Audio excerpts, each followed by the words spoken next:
Tu mejor podcast zaragocista en leonsepia.com, con Javier Hernández, Fran Castarlenas y Alfonso Reyes.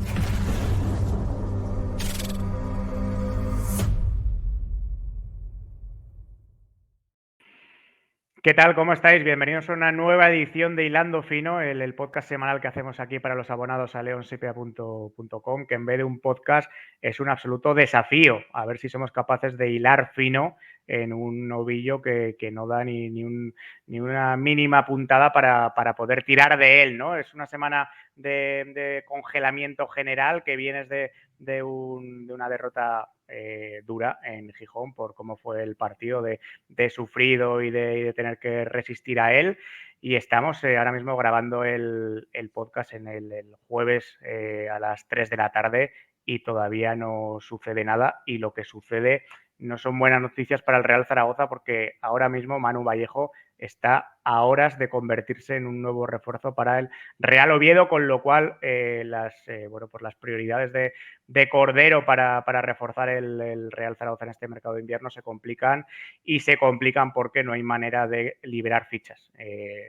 Faltan 5 días para que termine el mercado y sigan todavía con la licencia en el Real Zaragoza tanto James como Petrovic como Quinteros, todos los jugadores que están pues señalados para abandonar la disciplina del club antes de que acabe el mes, y por tanto que el equipo pueda reforzarse. Si no ocurre eso, no se va a poder reforzar, y no sé ahora mismo, tanto Dani como Alfonso, ¿qué sensación tenéis? Es que pasan las horas, pasan los días, y a ver si no va a ocurrir nada. A ver si no va a salir nadie y tampoco va a llegar nadie. Dani.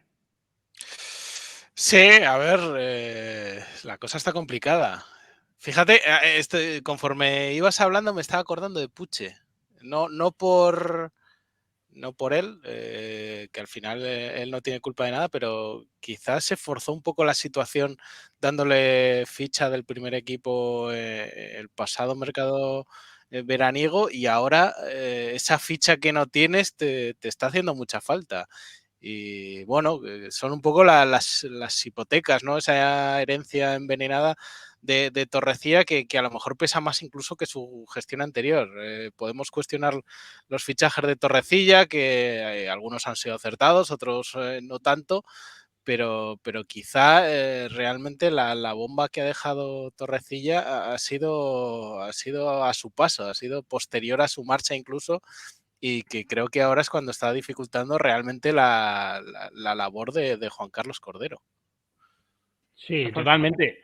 Lo que hemos comentado en anteriores directos y podcasts, que el problema de que viniera un director deportivo tarde es que el Real Zaragoza se encuentra en una situación en la que no puede competir en igualdad de condiciones con otros equipos, y el tiempo yo creo que es un factor muy importante. Nunca sabremos si Cordero hubiera estado aquí mes y medio antes, o cuando ya se decidió que Torrecilla no fuera el director deportivo, aunque permaneciera en modo criogenizado dentro de los estamentos del club.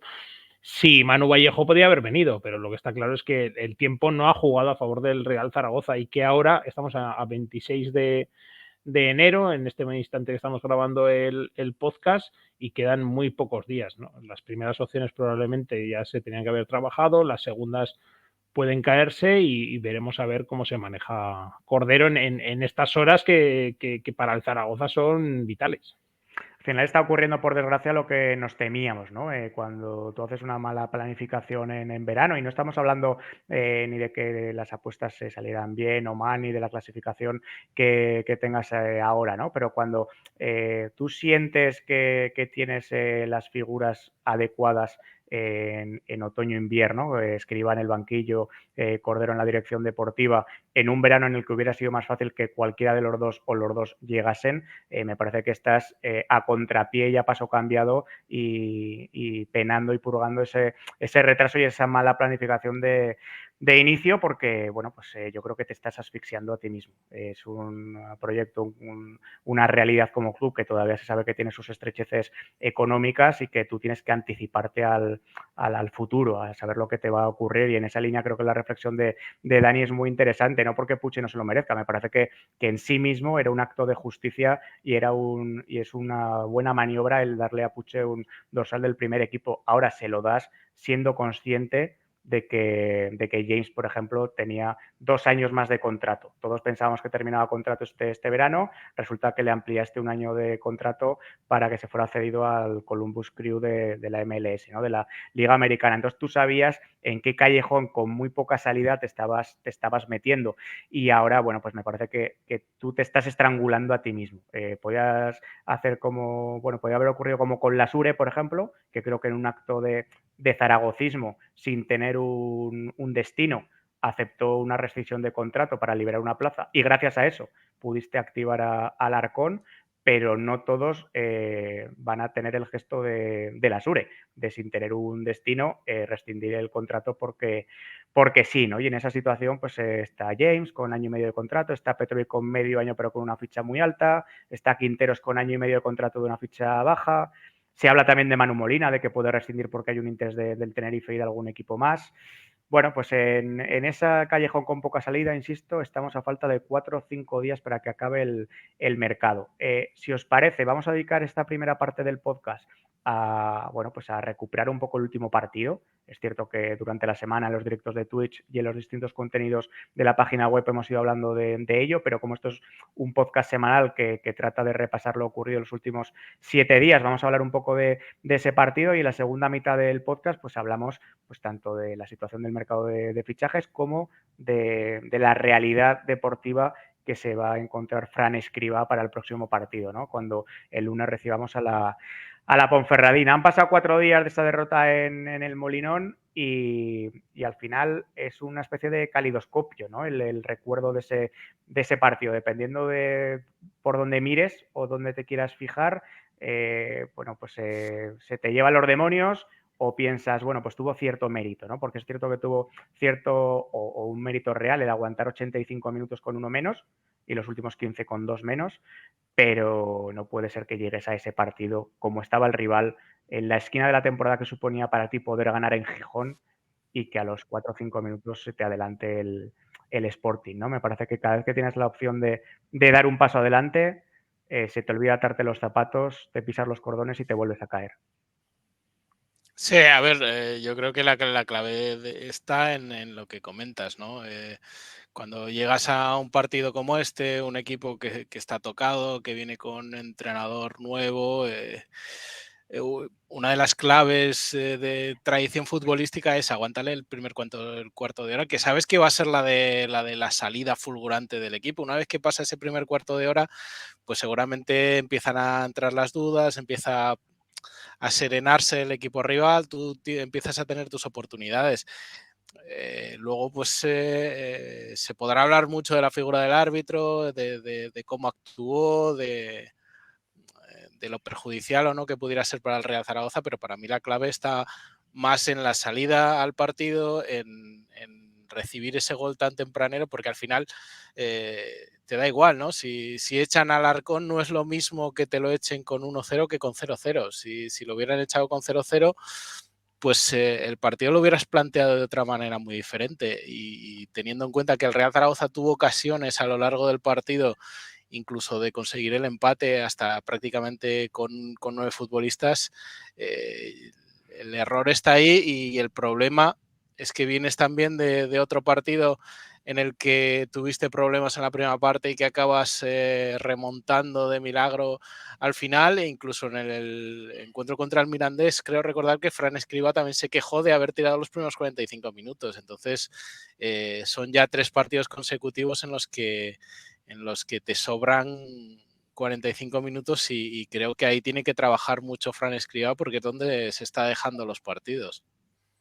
Sí, es que yo estoy totalmente de acuerdo con el análisis que hacías, Javi, porque es un partido en el que suceden muchísimas cosas y que al final es imposible analizarlo obviándolas, pero tampoco es suficiente razón para justificarlas. El partido que se le ganó al Huesca, que fue un partido redondo, nace con un gol tempranero y cambia toda la dinámica, y el otro día te meten un gol. Es verdad que deben analizar cuál es el problema del equipo al entrar en los partidos. Simplemente a veces pasa que haces las mismas cosas y tienes una racha en la que las primeras partes no te encuentras o encajas gol, y otras te pasa justamente lo contrario. En cuanto a las acciones, bueno, pues yo creo que es que la segunda división o el fútbol actual, sobre todo, dejan estos escenarios. Ves las jugadas, según del equipo que seas, te parecen más o menos, y por ejemplo, bueno, pues en el mismo análisis en el que consideras a lo mejor que la segunda amarilla a Nieto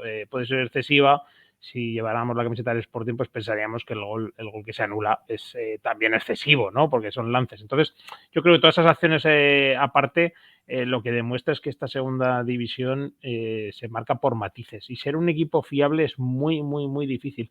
Y todavía es más difícil cuando viene remontando, que es lo que le está pasando al Zaragoza, pero no solo porque te cueste llegar a esa mejor versión, que a lo mejor hay equipos como el Burgos o el Albacete, que en momentos de la temporada pueden sentir que se han acercado a ellos, sino porque al final todo se reafirma con resultados, y es una competición en la que una semana parece que vas a tocar la gloria y la siguiente que vas a ir a la lona. Como comentabais, yo creo que el arbitraje fue protagonista del partido por la incidencia y la influencia que tuvo en el mismo, independientemente de que creo que se pudo equivocar por momentos para un equipo y por momentos quizá para otro. Pero quería compartir con vosotros una reflexión sobre las excesivas licencias que se permite el VAR. Y pongo dos casos, dos jugadas del partido, una que le puede afectar a un equipo y otra que le puede afectar a otro. La roja al Arcón es una acción que el árbitro a 1,5 metros juzga. Es una acción que el árbitro ve y que la arbitra.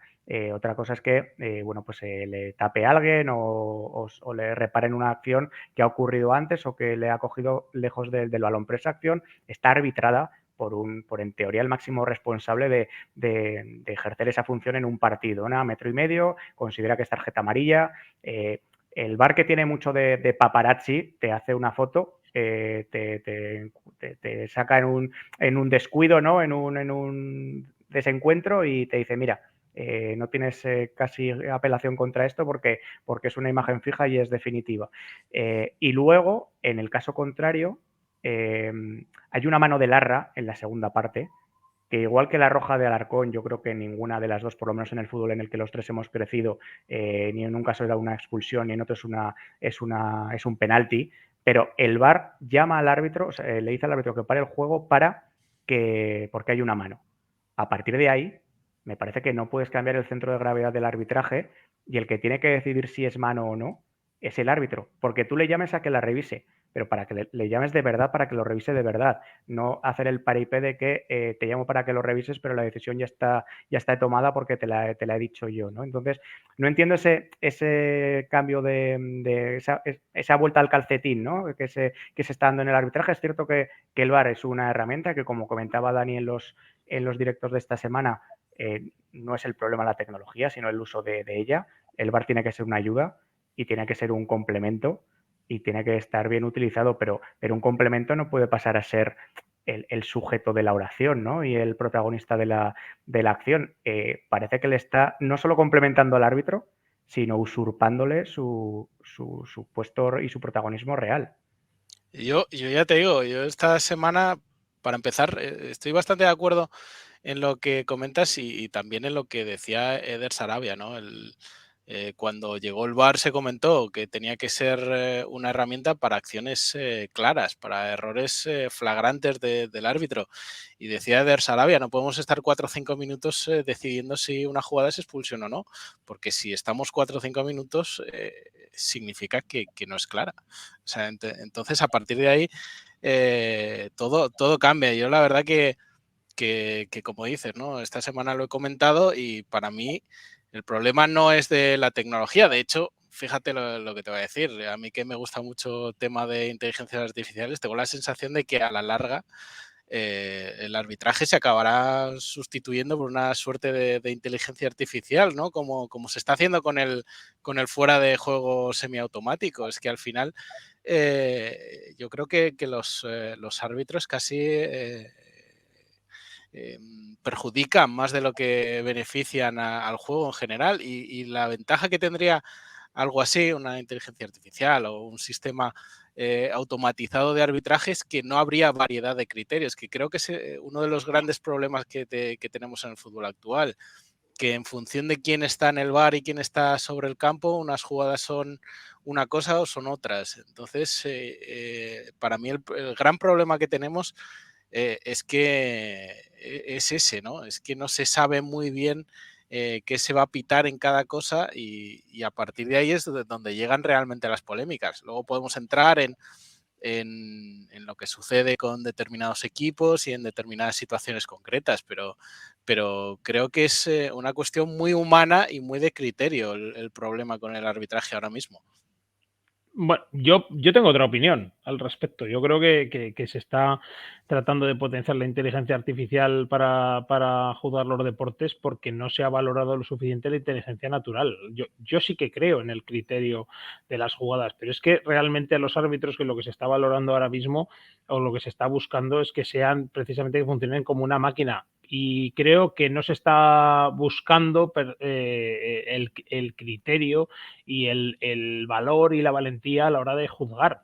Cuando van a ver el televisor se les ve desencajados, cuando en realidad deberías verlo con naturalidad, decir, bueno, pues lo he visto en el campo, me parece falta, lo veo fuera, no me lo parece. Pero es que yo nunca he creído en el VAR, nunca he creído en el VAR porque siempre pongo el mismo ejemplo. Si ha habido un montón de acciones que ves que los árbitros las ven y las juzgan de otra manera. O sea, yo no me creo que en los 8 años que Luis Suárez ha jugado en la Liga Española ningún juez de línea le haya oído insultarle, cuando todos lo hemos visto. Entonces, ¿cómo me voy a creer que una persona que acepta el insulto del delantero en este caso del Barcelona, que lo pongo simplemente como ejemplo, no lo ha expulsado? No puedo creer en la credibilidad de esa persona a la hora de juzgar una acción. Si realmente quisiéramos árbitros más valientes, volveríamos a ese reglamento que no tenía tanta letra pequeña y que para determinar una mano o un fuera de juego se determinaba la posición y la influencia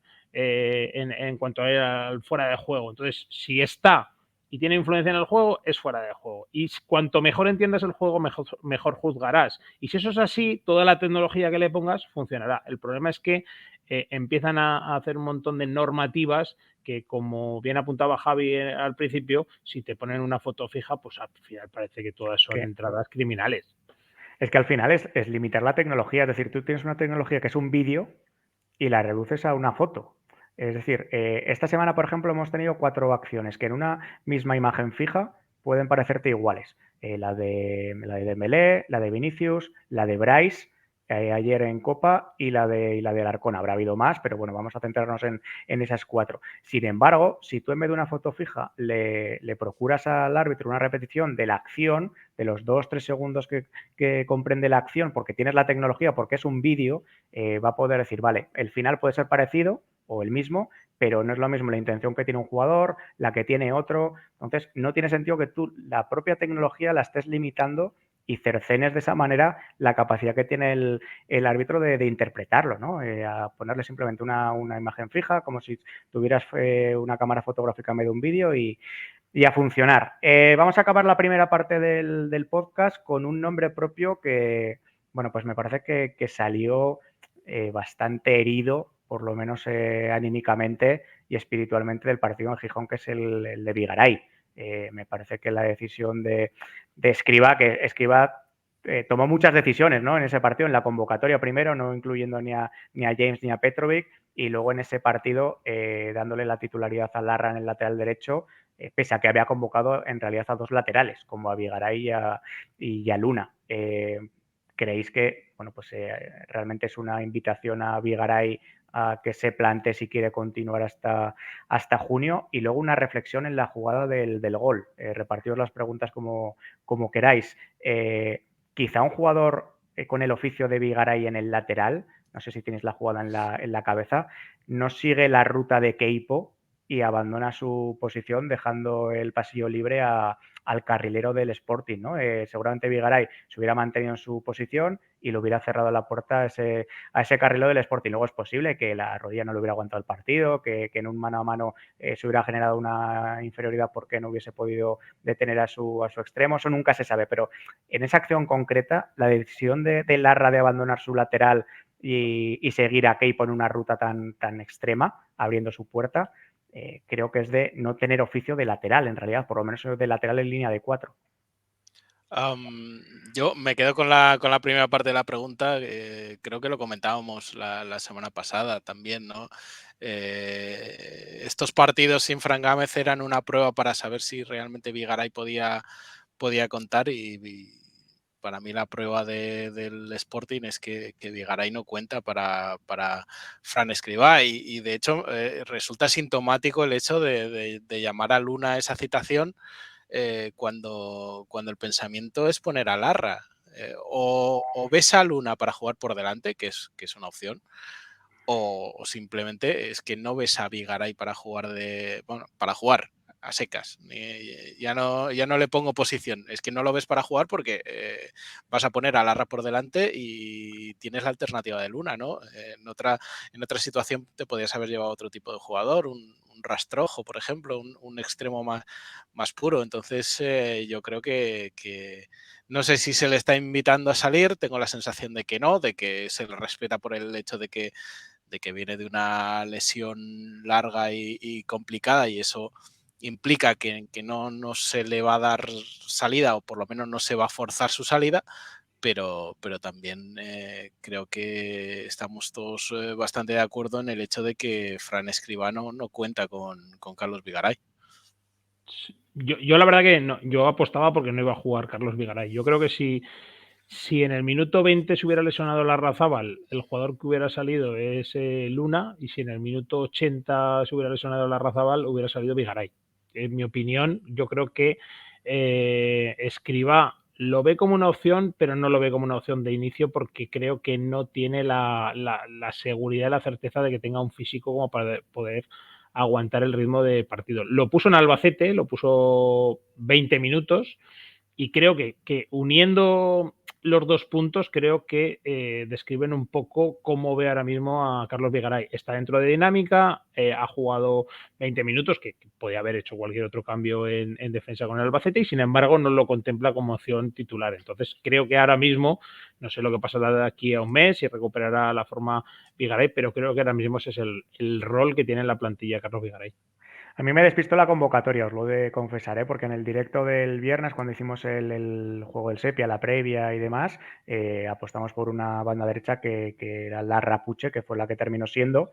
El sábado que salió la convocatoria no entra Bermejo, entra Luna. Entonces dije, bueno, pues entonces probablemente será uno de los dos el lateral y Larra jugará por delante. En la línea de lo que ha comentado Dani, pues quizá hubiera tenido más sentido convocar a Rastrojo en vez de a Luna, más allá de que Luna en los partidillos que se hace entre semanas suele jugar por delante del lateral, así que yo creo que Escribá también lo tiene en cuenta ahí. Vamos con el intermedio del podcast y continuamos con el mercado de fichajes absolutamente bloqueado y con lo que le espera a Escribá, con altas, bajas, jugadores disponibles de cara al próximo partido contra la Ponferradina.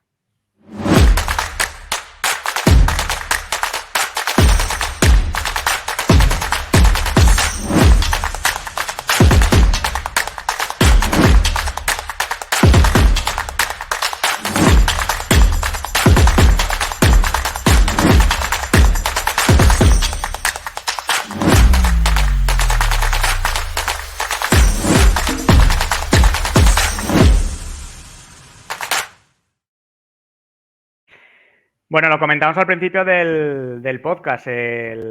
Todos esperábamos que a estas alturas del mercado, jueves 26 de enero, 5 días antes de que se cierre, hubiese más movimientos, ¿no? Bueno, realmente que hubiese alguno. En enero creo que no ha habido ninguno, porque, bueno, sí, al principio de mes se le dio de baja a la Sure y entonces se activó la ficha de Alarcón que venía entrenando desde finales de diciembre, pero todos esperamos que por lo menos un par de salidas ya se hubieran materializado, que incluso algún jugador pudiera entrar. Se están cayendo por semanas y por momentos las opciones. Se habló de Ureña a finales del año pasado y hace ya unos días está en Cartagena. Se ha hablado también de Andrés Martín, bueno, que parece que su voluntad es continuar en el Rayo. Veremos qué termina ocurriendo, porque si hay movimientos en el equipo de Iraola, y en estas últimas horas parece que está a punto de hacerse oficial, si no se ha hecho ya en el momento en el que escuches este podcast, que Manu Vallejo termina llegando cedido con opción de compra obligatoria en caso de ascenso al Real Oviedo, para volver a ponerse a las órdenes de Álvaro Cervera, su entrenador que, bueno, pues que lo sacó de las categorías inferiores del Cádiz y le dio la oportunidad de debutar con el primer equipo. Ya no es una cuestión económica, que también, ya no es una cuestión de límite salarial, es una cuestión simplemente de que si tienes 25 fichas no puedes incorporar a nadie más, ¿no? Entonces, bueno, no sé, vosotros, jugando a una especie de fútbol manager o de PC fútbol, desconocemos el límite salarial, con lo cual es hablar por hablar y por estar aquí un rato con todos vosotros, pero en caso de que hubiese margen, ¿vosotros asumiríais, si fuerais el director general o el director deportivo del Real Zaragoza, una rescisión gravosa en cuanto a indemnización para el medio año que le queda a Petrovic, para el año y medio que le queda a James? Se habla de que Manu Molina, pues al final puede salir con la carta de libertad, ¿no? Pero porque habría arreglado en caso de que se produjera con otro club,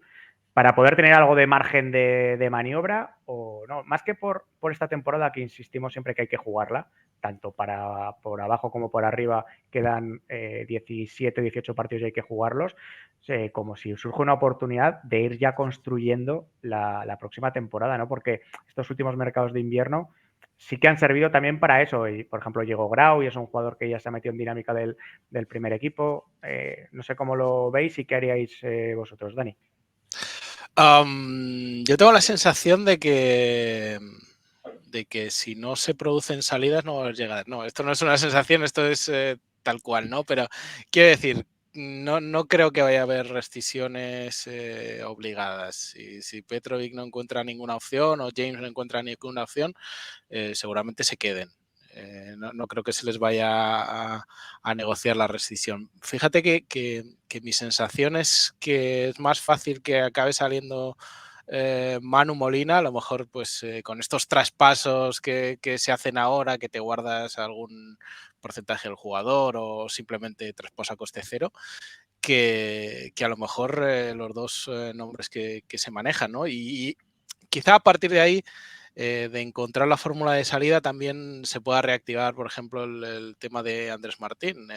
Parece claro que en el caso de Manu Vallejo, Cervera le ha ganado la partida a Cordero, que eran dos personas muy cercanas al futbolista que lo conocían bien, pero obviamente yo creo que es lógico que el futbolista, entre un entrenador y un director deportivo, aunque sea solamente por el trato personal diario, escoja la opción de irse con el entrenador. Pero bueno, con Cordero, el caso de Andrés Martín ya lo conoce, viene de una primera vuelta en la que ha jugado realmente muy poco, y no sé hasta qué punto le puede compensar al futbolista mantenerse en un equipo en el que hemos visto que no cuenta, ¿no? A partir de ahí, pues eso, una vez que Manu Vallejo ya no sea una opción para el Real Zaragoza, se puede reactivar a lo mejor esa opción y puede acabar llegando, ¿no? Pero ya digo, mi sensación es que si los que quieren que se vayan, tipo Ibequeme y Petrovic, no encuentran una opción real para irse, ya digo, pues también un traspaso coste cero o algo por el estilo no se les va a forzar, y al final no me extrañaría que pueda haber una opción de estas un poco menos obligada, pero que te pueda permitir reforzar la plantilla. Yo estoy en la misma línea de Dani. No creo que haya que se rescinda para fichar, porque el problema es que se está contando no solo con la ficha del que deja el hueco, sino con el dinero que puedes ahorrar en el límite salarial. Entonces, si ahora mismo la realidad del Real Zaragoza fuera que ha cobrado una plusvalía o un dinero de algún jugador traspasado y tuviera en caja por hacer fútbol ficción 3 millones de euros y fuera a incorporar a un jugador, bueno, pues podríamos contemplar esa opción, pero creo que no es el caso. pero sí que es verdad que tienes que poner todas las facilidades para los jugadores que no están ni para entrar en una convocatoria ni para jugar minutos. Me parece que jugadores como Petrovic especialmente, que puede ser una opción válida en lo futbolístico, pero en el momento en el que no lo pones en el campo no tiene ningún sentido que siga en la plantilla. El mismo caso es el de James, pero claro, James tiene un año más de contrato, si no me equivoco. Entonces, con Petrovic puedes intentar llegar a algún tipo de acuerdo que te quedes a medio camino, pagar una parte para que él lo pueda completar en otra ficha y eso te sirva para traer a un jugador aunque sea cedido, pero con James la situación apunta más al verano porque es realmente complicada. Es que esa acción de aumentar un año el contrato de James no me extraña que intentaran que no trascendiera porque tenía muy difícil digestión, ¿no?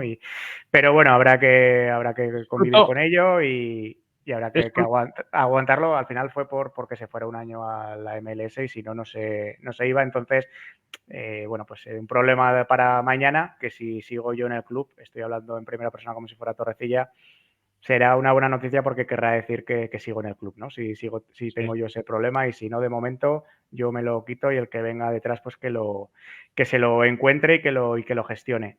Tiene sentido lo que comentabais de que, bueno, pues es más factible que termine saliendo un jugador como Manu Molina, porque al final es el único jugador que tiene un interés de un club entre los que pueden salir, ¿no? Entonces, por más que tú tengas una prioridad en otro futbolista o pretendas que salgan antes otros futbolistas, si nadie pregunta por James, el Lugo se hablaba, aunque no llegaba a lo que el jugador cobra, si nadie pregunta por Petrovic, pues al final tendrá que salir por el que preguntan. Se hablaba también de que había rechazado 2 o 3 ofertas. Bueno, veremos si de aquí a final de invierno, del mercado de enero, termina ocurriendo algo, si hay alguna sorpresa. Hoy ha hablado Puche en rueda de prensa. Creo que ha estado más que bien. Me parece que la tónica general de los canteranos, de esta generación de canteranos, es que se expresan muy bien en sala de prensa. Hablaba también que nos sirve para conectar tanto con el último partido como con el siguiente de que lo que le tocó vivir, ¿no? Lleva mucho tiempo sin recibir la oportunidad de ser titular, la roja de Alarcón, que por cierto, la roja de Alarcón es la quinta más rápida en la historia del Real Zaragoza, un dato que nos facilita David Olivares y que mañana o pasado mañana publicaremos en la web. Creo que está por detrás de una de Aguado contra el Sevilla, de una de Cedrún, una del Lobo Diarte en los años 70 y no me acuerdo quién era la cuarta. Bueno, en la columna de David lo pondrá.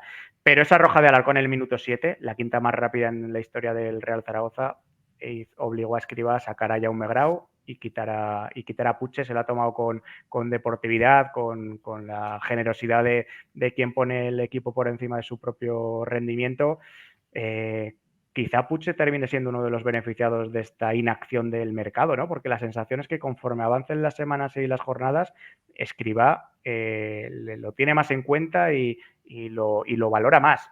Lo normal es que vuelva pronto Bermejo, lo normal es que volviendo pronto Bermejo se adueñe de esa banda derecha, pero Puche me parece que va a salir de este mercado de invierno bastante reforzado y es posible que en la rotación de los jugadores, que quizá no de titulares, pero desde el banquillo terminan jugando todos los días.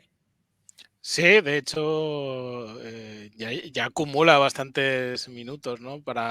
Pues eso, para ser un jugador que no está dentro de los planes habituales del entrenador para formar parte del 11. De hecho, según estabas hablando, estaba pensando que no me extrañaría tampoco demasiado que fuera titular en el partido frente a la Ponferradina, un poquito incluso como redención, ¿no? Como un gesto también de Fran Escribá hacia el jugador que en algún momento también ha comentado que quizá no está siendo justo con él, porque es verdad que Puche los minutos que juega, que no suelen ser demasiados en los últimos periodos de los partidos, sí que da buen rendimiento y ahí también se le puede abrir una puerta, ¿no? Y como decíamos, ¿no? Si no viene ningún refuerzo, pues no resultaría extraño empezar a ver a Puche con más asiduidad en el equipo, quizá no como hablamos de titular, pero bueno, con estas plantillas tan largas y el tema de los 5 cambios, al final es verdad que hay muchos jugadores que si saben aprovechar su oportunidad pueden tener la opción de entrar en el equipo de forma bastante habitual. No es por condicionar a Alfonso, pero yo de momento en el campito tengo a Puche de titular. De aquí al lunes pueden pasar muchas cosas. Creo que Bermejo va a volver a la convocatoria y me parece que lo hará pues como suplente, ¿no? Para entrar en los últimos 30 minutos. Suele ser la progresión habitual. Yo de momento contra la Ponferradina en el campito tengo a Puche como titular en banda derecha. ¿A ti te parece también, Alfonso, que lo puede ser? Yo estoy totalmente de acuerdo. Yo creo que Fran Escribá había manifestado que si acababa la temporada en este momento con el que había sido injustos con Puche, que eso realmente es una manera de reconocerle el trabajo y la capacidad que está teniendo, y yo creo que el otro día el salir, el tener una buena actitud, el tener un buen discurso son cosas que los entrenadores todavía valoran más en los jugadores jóvenes, y si apostó por él para ser titular en un partido como el de Gijón, creo que lo va a refrendar poniéndolo de titular contra la Ponferradina. No porque le deba nada, sino porque ya había apostado por él en un escenario en el que no había tantas ausencias como las que va a haber en el próximo partido. Por lo tanto, no solo va a aprovechar la oportunidad futbolística Puche, sino que esto que está viviendo ahora mismo, de sentir que puede ser titular, que te saquen a los 7 minutos, el cómo lo encajes es un mensaje que tú le mandas al entrenador.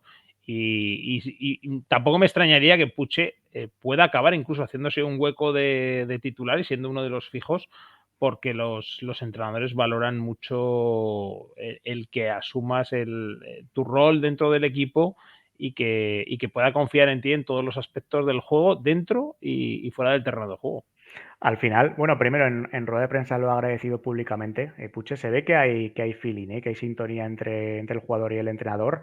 Ha agradecido que públicamente lo elogiara y valorara su esfuerzo en los entrenamientos. Y bueno, me parece que es el comienzo de una bonita amistad, ¿no? Como decían en Casablanca. Y Puche lo imaginamos por banda derecha este próximo lunes contra la Ponfe. Hasta ahora Escribá sobre todo lo ha utilizado en punta o en uno de los dos delanteros, pero hay que tener en cuenta también que si termina por no llegar nadie, o al menos un especialista en banda izquierda, esa posición queda más o menos huérfana para quien la quiera heredar, ¿no? Y bueno, quizá a medio o largo plazo, ahora imaginamos más a Bada, quizá a Mollejo que se reconvierta, está el caso de Eugeni, pero igual Puche termina adelantando por la derecha alguno. Vamos a terminar con un par de preguntas así muy concretas, y además vamos a cambiar el juego. De vez en cuando en los partidos nos gusta que haya un cambio de orientación de un lado a otro del terreno de juego. Voy a hacerle una pregunta a Alfonso. Está más o menos claro que Lluís va a entrar por Jair. Está claro que Fuentes va a entrar por Nieto. Ahora no existe ni siquiera la duda de la Sure. Creo que hay dos dudas fundamentales. Os voy a preguntar una a cada uno. Alfonso, ¿tú crees que van a jugar de inicio Azón y Simeone el lunes? Yo creo que no. Pues tenías cara de decir que sí. No, es que está... El que lo esté viendo por vídeo habrá dicho... Sí. Pensaba que voy a decir que No, sí. porque parece... Cara de SEO de gotera, una de dos. No, porque parece que todos estamos deseando que llegue ese binomio de Simeone y Azón, pero es que no, han jugado tan poco juntos que creo que todavía pesa, a día de hoy, pesa más el buen hacer que tiene Mollejo desde la llegada de Fran Escribá. Entonces, no porque no confíe en que puedan jugar los dos, que creo que lo van a acabar haciendo, pero que creo que todavía Mollejo tiene esa posición de ventaja que se diría en las carreras hípicas. Todavía saca una cabeza de ventaja a ese binomio, y entonces yo creo que Mollejo todavía será fijo en el 11. Bueno, pues yo os pregunto y luego os cuento cómo va el campito en esta época de cocción a mitad de semana. Yo no he puesto a los dos juntos de momento. El campito están Mollejo y Simeone, de momento. Yo creo que a Azón se lo van a guardar para la segunda parte. Además, está no convaleciente todavía, pero hay que recordar que el otro día en Gijón lo tuvieron que cambiar al descanso por un golpe que se dio contra el suelo con la cabeza, que le provocó mareos en el descanso. Pobre Mollejo suelo, tiene... Sí, Mollejo, ha habido terremotos con menos intensidad que ese impacto. Mollejo tiene 4 amarillas, también hay que recordarlo. Es posible que igual de cara a la próxima visita contra la Andorra sea cuando debuten Simeone y Azón juntos en punta, ¿no? O puede ser este lunes, pero vamos, yo estoy contigo, Alfonso, en que va a estar Mollejo todavía titular. Se van a jugar la otra plaza entre Simeone y Azón y me parece que va a salir de inicio Simeone. Y la otra duda, Dani, no sé cómo lo verás, ¿quién va a ser el recambio de Alarcón? A principios de semana me daba la impresión de que podía ser Zapater. No sé si ahora mismo lo tengo tan claro porque lo hablábamos esta mañana en el entrenamiento. Quizá Grau hay que recuperarlo anímicamente porque da la impresión de que está entrando en un cierto pozo de seguridad, ¿no? De confianza, de cierta autoestima futbolística.